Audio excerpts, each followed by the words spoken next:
안녕하세요. 약장수입니다. 많은 분들이 바이오 산업이 성장하는 산업이라는 것은 알면서도 막상 바이오테크 기업에 투자하는 것은 어려워합니다. 뭔가 신약을 만드는 건 알겠는데 설명을 들어도 외계어가 난무해서 알아듣기 어렵고 무엇보다 주가 변동성이 너무 심해서 밤잠을 편하게 이루기가 어렵습니다.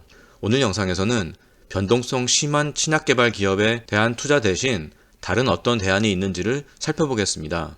그림은 Evaluate Pharma에서 집계한 2012년부터의 글로벌 처방약 매출입니다. 2021년 5월 자료로 2021년부터 2026년까지는 추정치입니다. 보시면 글로벌 처방약 매출은 매년 꾸준히 증가해왔고 2021년 이후의 전망치를 보면 향후 5년간 연평균 6.4% 성장을 전망하고 있습니다. 처방약 중에서도 전통적인 방식으로 개발된 의약품의 비중은 점차 줄어들고 바이오테크놀로지를 이용해 개발된 의약품들의 비중이 늘어나고 있음을 알 수 있습니다. 따라서 앞서 보여드린 글로벌 처방약 매출에서 바이오테크 기반 처방약 매출 비중은 더 가파르게 상승하리라는 것을 알 수 있습니다.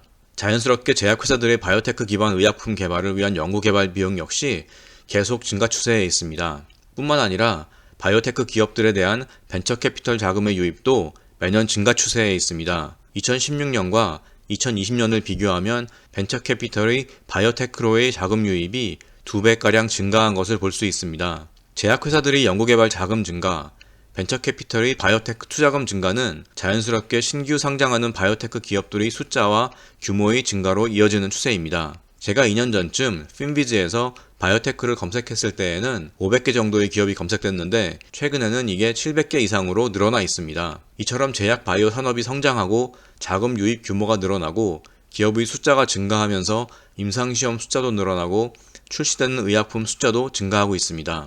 제가 앞서서 변동성 심한 신약 개발 기업에 대한 투자 대신 다른 어떤 대안이 있는지를 살펴본다고 했는데요. 첫 번째는 바이오 ETF 투자입니다. 거창한 얘기 기대하셨다가 실망하신 분들도 있으실 텐데요. 그래도 바이오테크 ETF만한 좋은 대안도 찾기 힘들다는 생각입니다. 하지만 오늘 말씀드릴 본론은 따로 있는데요. 그 전에 바이오 ETF가 어떤 것들이 있는지 먼저 간단하게 짚고 넘어가겠습니다.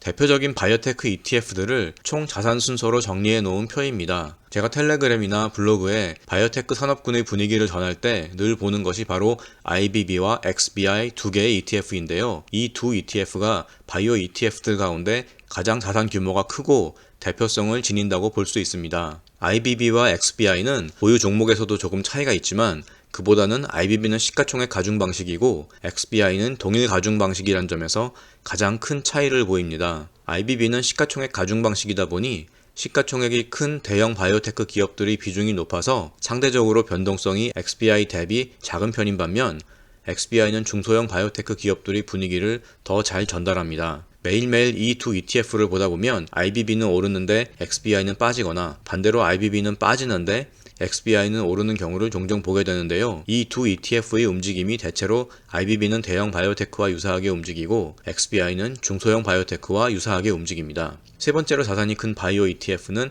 아크인베스트의 ARKG이고요. 3배 레버리지 라브와 3배 인버스 레버리지 랩디의 경우 자산 규모 대비 거래량이 엄청난 것을 알 수 있습니다. 그 밖에도 여러 ETF들이 있으니 보유 종목이나 편성 방식, 운용 보수 등을 고려해서 입맛에 맞는 ETF를 고르시면 될 것 같습니다. 개인적으로는 투자하고 있던 신약개발 바이오테크 개별 종목들을 줄이고 있고요. 대신 XBI와 IBB를 2대1 비율로 모으고 있습니다. 이제 오늘의 본론인데요. 제가 생각하는 ETF 이외의 또 다른 신약개발 기업에 대한 투자 대안은 바로 신약개발 산업의 주변부에서 성장의 과실을 따먹는 기업들에 투자하는 것입니다. 제약회사들의 규모가 커지고 바이오테크 기업으로 흘러들어가는 자금 규모가 커지고 임상시험 개수가 늘어나면서 수혜를 입는 기업들이 존재하는데요. 마치 서부개척 시절 금광을 캐러 갔던 모든 광부가 돈을 번 것은 아니지만 청바지 장수는 돈을 벌 수 있었던 것과 유사합니다.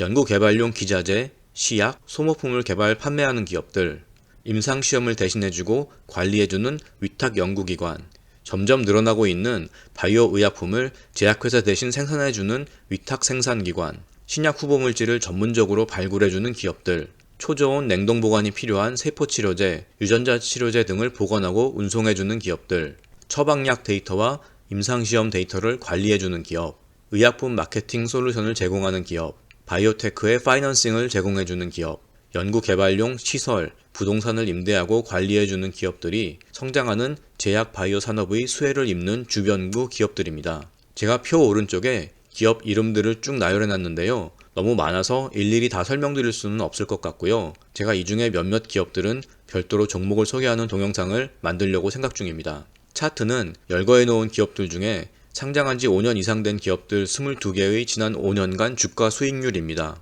이 기간 S&P 500이 108% 상승했는데 22개의 기업들 가운데 S&P 500을 언더퍼폼한 기업은 카야젠, 시니어스 헬스, 리간드 파마, 알렉산드리아 리얼 에스테이트 딱 4군데가 있었고 그나마도 55%의 수익률을 보인 리간드 파마를 제외하면 나머지 3기업은 모두 S&P 500을 살짝 하회했습니다. 반면 22개 종목 중에 18개 기업은 S&P 500 수익률을 상회했고 바이오라이프 솔루션, 크라이어포트 같은 기업은 1000%가 넘게 상승했습니다. 정리하면 변동성 높은 제약바이오 기업에 대한 투자 대안으로 첫 번째는 바이오 ETF를, 두 번째는 제약바이오 산업 주변부 산업의 기업들을 주목해보자가 오늘의 결론입니다. 오늘은 여기까지입니다. 도움이 되셨으면 좋아요와 구독 부탁드립니다. 감사합니다.